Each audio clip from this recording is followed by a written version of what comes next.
What is up? What is up, YouTube?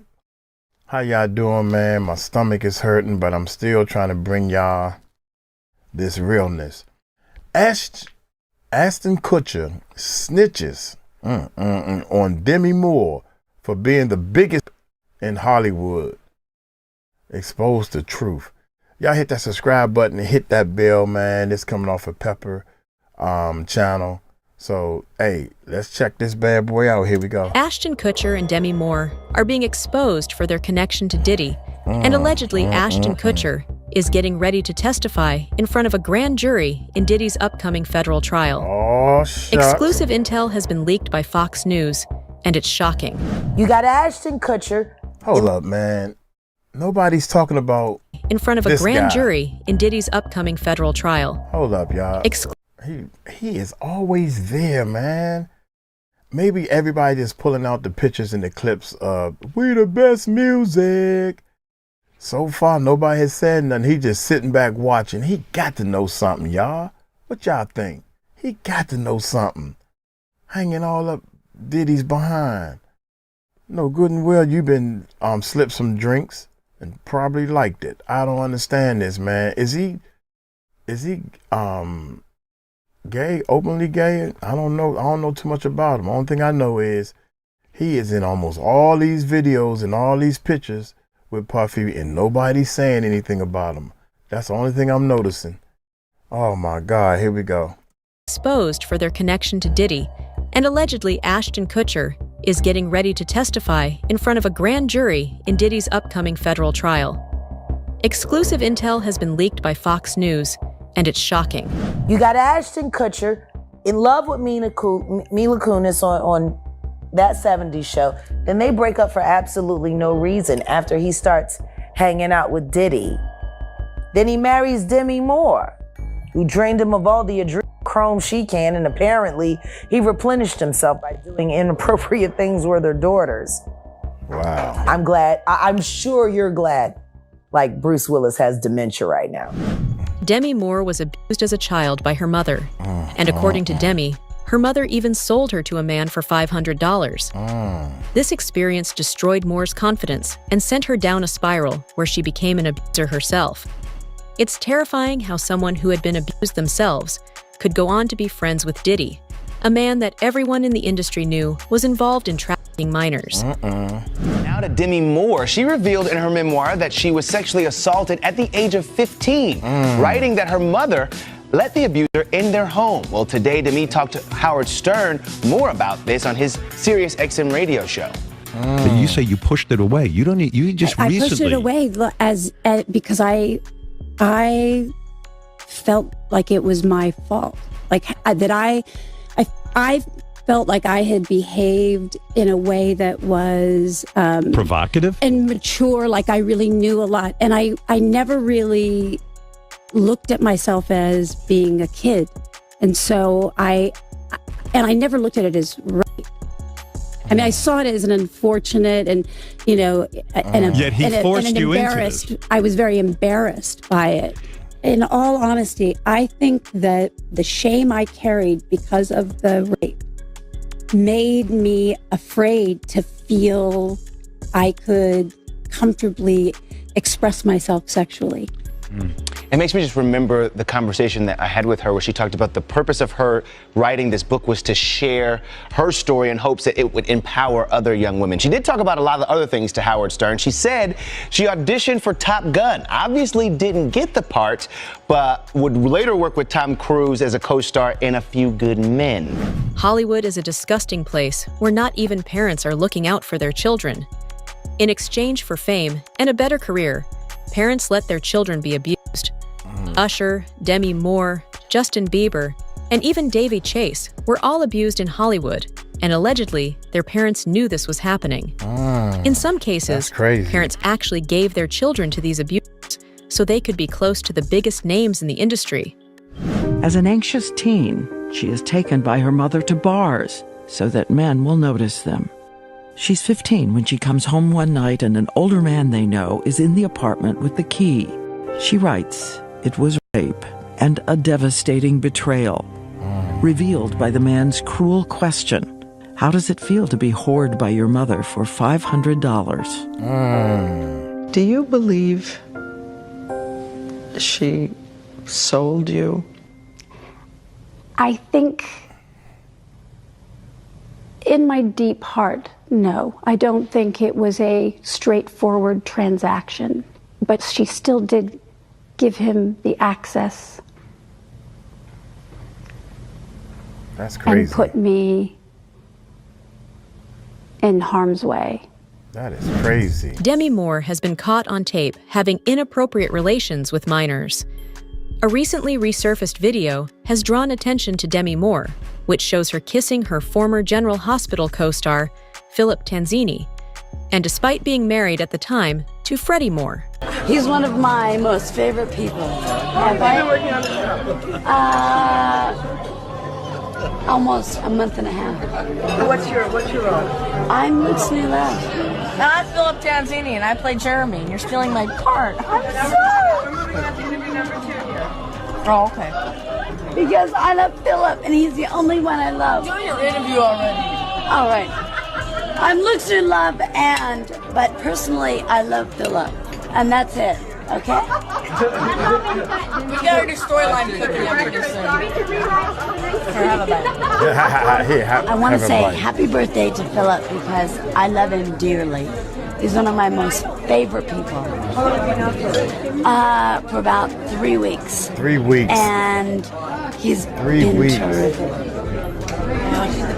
Demi Moore's ex-husband, Ashton Kutcher, is allegedly ready to expose everyone that was involved with Diddy, including his ex-wife. Recently, in an episode of the PBD podcast, Fox News host Jesse Waters said that Fox News had received credible intel that Ashton Kutcher was getting ready to testify against Diddy and had agreed to cooperate with the feds. There are rumors that Ashton was caught on Diddy's tapes, and he's worried about ending up in jail. Used for blackmail material. They'd bring in these people. A lot of these people were also aspiring young artists in the music industry. And then these parties were sponsored by Motown Records CEO, Universal Records CEO. This goes all the way to the top. And so you get these people in compromising situations. The drinks were laced. The videotapes were hot. And then at the end of the day, you wake up the next morning, what did I do? And then they have compromising material on you. And then they can guide your career. They could kill your career, but they got you. And it wasn't just people in the music business. As you said, there were athletes, there were celebrities, there were politicians, people from the royal family. And we were also told by the former bodyguard that Diddy was an FBI informant. Whoa. So he was a snitch and was feeding information to the feds.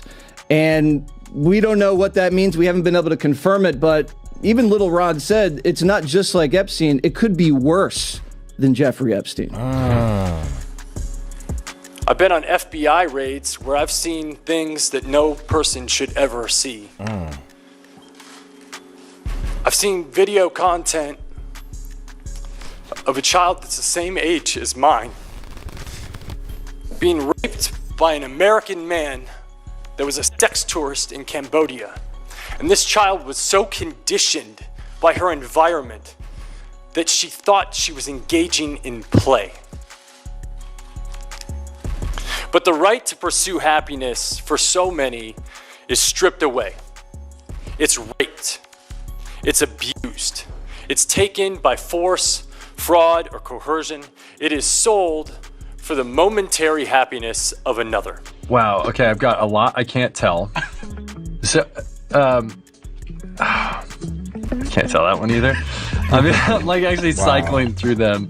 There was one moment, so it's not really a party story, but our relationship was really bizarre. So it started over punked, because he was like, yo, don't punk me. Can't punk me. And I was like, I don't know what to tell you. Everybody's on the table. He's like, not me, I'm off the table.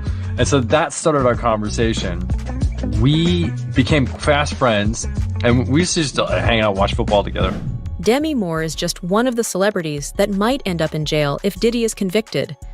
Federal prosecutor Niema Rahmani said that Jay-Z is only the first person to get sued in connection to Diddy. And in federal cases of this scale, it's only a matter of time before other names get involved. Additionally, other victims might also come forward. So that's that. Now, as far as Jay-Z's concerned, this can really go one of two ways. This might be an isolated one-off case that he has to defend, or potentially it could be a Me Too type situation where other victims come forward. Obviously, we saw that with Diddy and Cassie Ventura. So the coming days and weeks are really going to be telling. And Tony Busby says he has more than 100, maybe up to 300 victims he's representing. So it's going to be interesting to see if any of them also name Jay-Z. And Nima, if such a high-profile name like Jay-Z has come out, could more celebrity names be tied to these lawsuits? What do you think we can expect? No question. This may just be the first celebrity domino, and Jay-Z was unmasked as celebrity A, but let's not forget there's a celebrity B in that same lawsuit that allegedly witnessed the sexual assault, a female celebrity. And there was someone who went on CNN earlier this week and said that his sexual assault was witnessed by another celebrity as well. So I think we're going to see more celebrity names identified very soon. All right, Nima Rani, thank you so much for joining us. As you said, this is one that has entered the court of public opinion. It's nice to have your actual legal advice on this one. Jennifer Lopez is another name that has come up in connection to Diddy. Derek Lee Cardello Smith is a victim that claims Diddy raped him in 1997 assault during a party at a Holiday Inn in Detroit, where Cardello Smith was a bartender. What makes it so bad is he said that Diddy came in visiting him and they signed some papers and all this type of stuff, and Diddy was supposed to pay him, and he done filed all these papers while he in jail and he representing himself. This is a very long story on this guy. According to Cardello, Diddy recorded the alleged sexual assault and J-Lo was shown the footage. Despite knowing what had happened with Cardello, J-Lo didn't go to the authorities or tried to help him in any way. But going back to Cardello Smith's filing, his notice says that Jennifer Lynn Lopez, a.k.a. J-Lo, a.k.a. Jenny from the Block, quote, will be called as a material witness and expert to Sean Combs' viewing, possession, and distribution of his sexual assault upon the plaintiff in 1997 and the orders of defendant Sean Combs forcing Jennifer Lopez to remain silent about the videotaped sexual assault of plaintiff by defendant. Plaintiff states that the material witness Jennifer Lynn Lopez, also known as J-Lo and Jenny from the Block, was engaged in a relationship with the defendant Sean Combs during 1999 and 2001, and that the sexual assault of the plaintiff was recorded, distributed, and held by the defendant at his New York residence and recording studio. And during the relationship with Jennifer Lopez, she was made privy to this video that was taken by Sean Combs and his employee Kirk Burrows. She, J-Lo, has known this video existed and was in existence and took no action to make it known to anyone in law enforcement, and that she was even questioned by New York Police Detective Derek Palmer about this matter, and that the report will show that her answers to this tape was and still remains a resounding yes to its existence. And again, Cardello Smith writes that he wants to call Officer Derek Palmer as a witness because he says Palmer is the one who questioned Lopez and believes that he will have testimony that could help his case. Now, as I mentioned, Diddy's legal team has called for this entire case to be thrown out. Cardello Smith has filed a massive response to that request that totaled more than 200 pages. Probably half of it was just straight up copies of case law that seems to support his arguments, word for word. It's something out of like a legal textbook. There's so much to slog through, but I kind of want to give you some of the highlights. So first, in addition to the claims of rape and a cover-up, Cardello Smith also claims and alleges that Combs was violent towards his loved ones. At times, Cardello Smith addresses alleged threats against his family. Other times, he says Combs actually caused serious injuries to his brother. His response reads, defendant used threats of murder to force the plaintiff to not bring the case to any court of law enforcement until the homes of the defendant were raided by Homeland Security, that the plaintiff knew it was a safe time to bring the case, and that is why we are here at this juncture. And Cardello Smith argued that fear for his own safety and the safety of his family is one of the main reasons that he waited so long to report the alleged rape, and says that that reason alone should override any issue with the statute of limitations, that these claims might be otherwise be time barred. And he also argues that while he's been in prison, fellow inmates and prison guards have threatened him on behalf of Sean Combs. 3 other men have also come forward with stories that match the same pattern of abuse Diddy is now known for. Allegedly, Diddy invited one of these men to his parties, where he was drugged and raped. This man claims that for Diddy, this was less about sexual attraction and more about power. Diddy wanted to dominate him, and he drugged him, so he wouldn't be able to fight back. This is something that we have seen in other cases too. So why did you believe in these cases, and why didn't you believe in others that you were presented with? Well, the thing with a abuser, a sexual abuser, is they follow a pattern. They fall to type, and you become very clear on what that pattern is, particularly a serial sexual abuser. And these cases were all identical in the facts, identical in the story. It was beginning, middle, conclusion. They know each other? Boom. None of them knew each other. Did you have them meet? No. Did you have them coordinate stories? No, no. Do you think they had any contact with each other before they came to you? Absolutely not. And when you were talking to them, well, first, the ones that you didn't take, why not? Stories didn't make sense. Stories didn't fit the pattern. Stories were not credible. I mean, this is my 30th year as a lawyer. I've tried over 100 cases. I can assess whether somebody's story is credible. And if I don't believe it, I'm not going to put my name on a pleading, sign it, and file it in court. I'm not doing that. And that's what I did with the 60-plus cases that I rejected. And this is not really your area of expertise. If people look you up, celebrity lawsuits is not really where you make your bones. Why this? Well, I was involved in the Weinstein litigation. Right. I was involved in the Paducah litigation. I was involved in the Hayden litigation. Why did I do this? I do this because it's important. I think it's important for people to be heard, have their chance to get the power back. Because sexual abuse, sexual assault is about one thing: taking power, humiliating, demeaning a person and a victim. It has nothing to do with sex. And so I think it's important. I think it's important to get the word out. I think it's important for men to feel, hey, look, I can come out and be heard just like a woman could. And the defense that, look, they knew what they were getting into. These are regrets. They went there, they partied, and now they see a pocket. No, I don't think so. One, my client was... Were they gay men? One was bisexual, the other ones were not. And they were going there. The client was bisexual, worked for Diddy. Diddy owed him money for doing errands for him and being his step-and-fetch, for lack of a better word. And I think it was a power move. It was a clear power move because this guy had the nerve to come to him and say, you owe me money. And so Diddy said, come on to the Intercontinental Hotel. He gives him the drug, knocks him out, sodomizes him. And I won't use the term that my client used, but he said he tried to turn me into his B word. And I think it was a clear power move on each and every occasion. I think the ones that took place in the Park Hyatt, that wasn't partying. My client met him at a nightclub in the city here with a music producer. He didn't think he was getting into that. The man who was raped in the Hamptons, he thought he was going to a white party. Who wouldn't want to go to a white party? I would have gone to a white party back in the day. I wouldn't go now. But they went there innocently, and this is what happened to them. I never went. I appreciate you very much. We will follow the cases. One of the police officers who was involved in the raid on Diddy's house has also come forward. And allegedly, the officers think Diddy is worse than Jeffrey Epstein. Baby oil and drugs weren't the only things present at Diddy's house, and the officers had to use lethal force for a reason.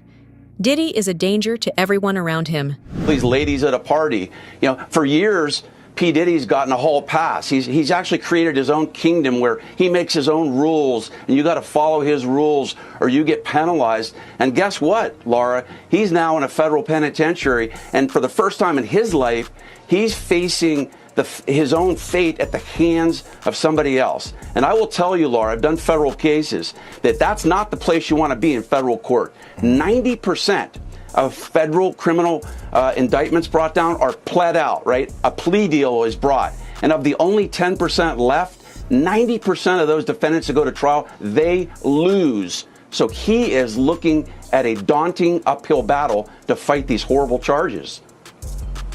Now, Brian, one of the DHS agents involved in this raid on his Miami mansion described what he saw inside the house, saying that, in my opinion, he's as bad as Epstein. These women are young, either barely legal or barely illegal. Wow, this is crazy. Brian, this sounds like he was a monster. Yeah, Laura, I will tell you that a monster in front of our face all this time, all these years, man. And you're gonna tell me that these people didn't see it? Especially that we the best music. He's a DJ that don't produce any music, don't sing or rap, but he's in all these videos. Oh my gracious, man. This is crazy, man. Brian, this sounds like he was a monster. Yeah, Laura, I will tell you that this indictment was very detailed, by the way, too. Your viewers should know there were over 300 subpoenas served, over 50 witnesses interviewed. Why is that important? Because the federal prosecutors aren't going to be leveling an indictment like this unless they have ammunition and they have cause to bring it. And the core issue at this case, which the feds have to prove, which it's looking like they can, is that P. Diddy essentially controlled these women, that he threatened them with stopping the money that he was paying them, that he spiked their drinks with drugs, that's been alleged in the indictment, and that he basically told them, I'm going to ruin your life unless you engage in these freak-offs. And that's really what the prosecutors got to prove. And if you've got some victims coming forward to talk about that, you've got financial records that prove that, travel itinerary that proves that, P. Diddy has very little defense. And I got to tell you, Laura, if this guy wants to fight these charges, he's going to have to step up and walk into a courtroom and talk about it. If he doesn't testify in this case, he is dead on arrival. Well, who else is on these tapes? I mean, will the tapes ever see the light of day? I mean, that's what everybody's talking about. Who else is there? It's like with the Epstein, his pleasure island. Who else? Who went? Who was there? What's the manifest?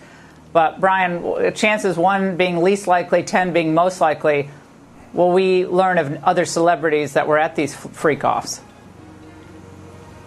Yeah, I think you've got an 8 or a 9 for a likelihood you're going to hear about it. Why?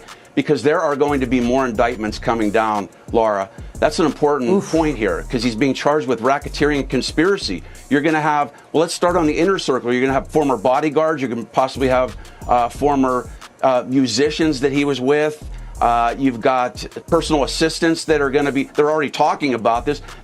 Some of those are likely to be charged. And then guess what? If you've got some music moguls that are sending women over to these alleged freak-offs, then you've got some top people that are going to start crumbling too, because they're all part of what's called this criminal enterprise. Before her death, this is crazy. Diddy's ex-wife, Kim Porter, allegedly wrote a memoir that detailed all of Diddy's crimes and talked about how Diddy was running the entire operation. Now this memoir, along with 8 of Diddy's tapes, has been handed over to the FBI by Courtney Burgess, one of Kim Porter's friends.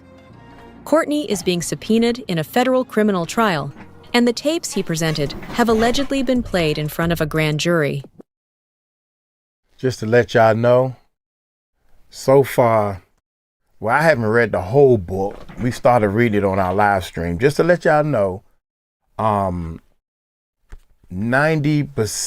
95% of the information that's in this book, allegedly, is the same information we've been hearing. If you've been following this, you know everything in the book. And what makes this book, that's one thing. What makes this book definitely not valuable, if Courtney himself said he never read the book.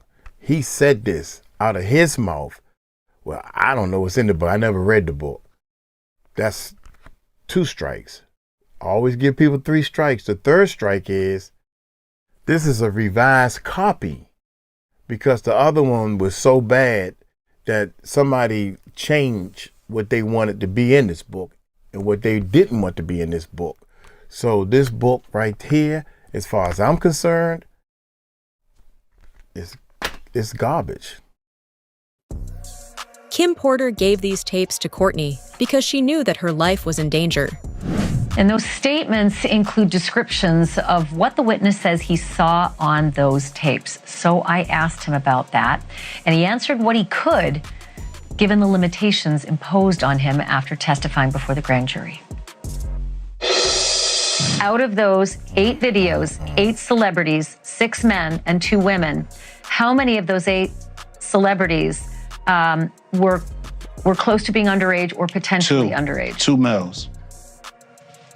2 males. And of those 8 celebrities, how many of them were intoxicated or under the influence of drugs? this is going to be all speculation. I just want to preface it by he wouldn't know if Appear they to be. were. Right. Sure. Appear to Let be. me rephrase right. it. Based on, yes. Understand. Out of the 8 celebrities who were recorded having intimate relations with Sean Combs, how many of them appear to be either inebriated or intoxicated or under the influence? All of them. All of them. Out of those 8, how many appear to be potentially victimized? How many might have been victimizing? I think all, to be honest, all. To be were honest, victims They or victims. were perpetrators? I don't like words like that. All. To be honest. I don't like words like that. I don't like when people say, well, to tell you the truth. What you mean to tell me the truth? That means you've been lying all the rest of the time? Or they say, honestly? And I'm thinking, nah, lie to me. No, not honest. I ain't looking for honest. We always looking for honest. When people say stuff like that, I don't think they realize how the next words that come out your mouth sounds like it's going to be a lie. Victimizing. I think all. To be honest. To be honest. All. Were victims They or victims. were perpetrating? Victims. They were all 8 were victimized. Yeah. Meaning Look at his this was hands. happening to them and they were inebriated. Right. Not knowing, I guess, how much proof it was in it, but they was doing. Is your client fearful if Diddy does get out? As you know, I represent other clients, actual victims who have sued Mr. Combs, Diddy, in civil court, and all of them are very apprehensive about their safety if he were to be granted bond. I am confident in the court. I am sure that the court will remain with their previous decision of no bond. I feel like the judge only gave this, let me think about it, just to not make it as obvious. But I have all the confidence in the world and the federal court and the state of New York that they will remain keeping Diddy under no bond and that all of the victims in this case will be able to proceed sooner rather than later. Yeah, and you mentioned, I mean, you don't just represent this man, you represent other alleged victims too and people involved. Have there been any threats made against any of your clients? There have been threats from people on the internet, but not from, at least what we don't know, from Diddy to be directly. So my clients have, Mr. Burgess has received several death threats. My client, Mrs. Parham, has been receiving threats, but we don't know if they're just regular people from the internet or if they're actually people who were sent by Diddy. Do you have any idea where the threats are coming from? I mean, have you done any investigation? Well, most of the investigation leads us to a lot of burner accounts on Instagram, and we're trying to now sift through possibly working with law enforcement to try to get subpoenas to determine the IP addresses of where those threats were emanating. So, okay, interesting. We know that the cease and desist letter has now come. Has there been any other pressure of any kind that you or your clients have felt to stop talking? In general, I feel that the gag order, when we talk about that, Mark Agnifilio wrote about me specifically, and also all of the other plaintiffs in the civil lawsuits to try to have all of us gagged. There's pressure every day that us continuing to talk about this is putting not only our lives in jeopardy, but could be potentially used against us in a gag order. Diddy had a habit of abusing people and wanted to make them feel humiliated. In the early 2000s, he allegedly raped a 13-year-old autistic girl, too. This girl, now a mother of 2, has decided to file a case against Diddy and Jay-Z. The woman claims that Diddy raped her along with Jay-Z at an after-party following the 2000s MTV Video Music Awards in New York City. You should always advocate for yourself and be a voice for yourself. You should never let what somebody else did ruin or run your life. A 38-year-old mother from Alabama who has filed a lawsuit accusing Sean Diddy Combs and Jay-Z of raping her when she was 13 years old is speaking out to NBC News for the first time. She asked us not to reveal her identity. What made you want to come forward and talk? today? Because I think that I've been quiet long enough about what I've been through, and it's been hard enough to be quiet. But it's a chapter of my life that I'd like to close. You weren't scared to be all alone? No, with having autism is like feeling like you live your life in a shatterproof gerbil ball. The world's on fire. The fire is inside the ball with you, but there's no way for you to get out. In addition to having autism, the woman says she suffered a head injury. The night of the 2000s VMAs, she says a friend drove her from Rochester, New York to Manhattan, a more than 5-hour drive. Her attorney provided NBC News with the name of the friend who has since died. The woman says she spoke to Combs's limo driver, who offered her a ride to an after party. I stumbled upon Diddy's driver, who told me that I was exactly what Diddy was looking for. What did you think when he said that to you? I thought it meant that I was just pretty. She went to a White House, she says, where she spoke to musicians Benji Madden and his brother. I'm talking to Benji Madden about his tattoo because, I have about his tattoo that's the Last Supper, because I have a religious background. So it was just something to talk about. At the after party, she says she had a drink that made her feel woozy. Then she says Combs and Carter took turns raping her while a female celebrity watched. JC comes in and rapes me. Well, at that point I was fighting, trying to get away from him, and he put his hand over my mouth and told me to stop it, cut the After the alleged rape, she says she ran to a gas station where she called her father, who picked her up and drove her home. We rode home in silence. He didn't ask me what happened. He didn't ask me what I did or where I was. It seems like the walls are closing in on some of Hollywood's most powerful players. From shocking revelations about Ashton Kutcher and Demi Moore's alleged involvement to Diddy's unraveling empire, the truth is finally coming to light.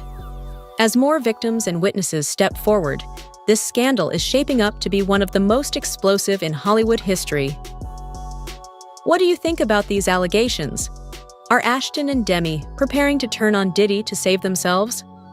Drop your thoughts in the comments below. Man, there's so many allegations, conspiracy theories, all this stuff. What pissing me off is how long it's taken to reveal what's on them tapes. 90,000 terabytes of data that was collected, and they going through it. It's taking all this time. They ain't find nothing. They ain't put no extra things on them, cases on them. And now people are reporting that it's nothing on the tapes. What? Come on, are you serious? Diddy has, oh my God. These people, look, y'all let me know in the comment section, man. Oh my God. Diddy, you been a bad boy for real. I cannot believe this, man. I still cannot believe. Sometimes I wake up and say, is this real? Is all this stuff real?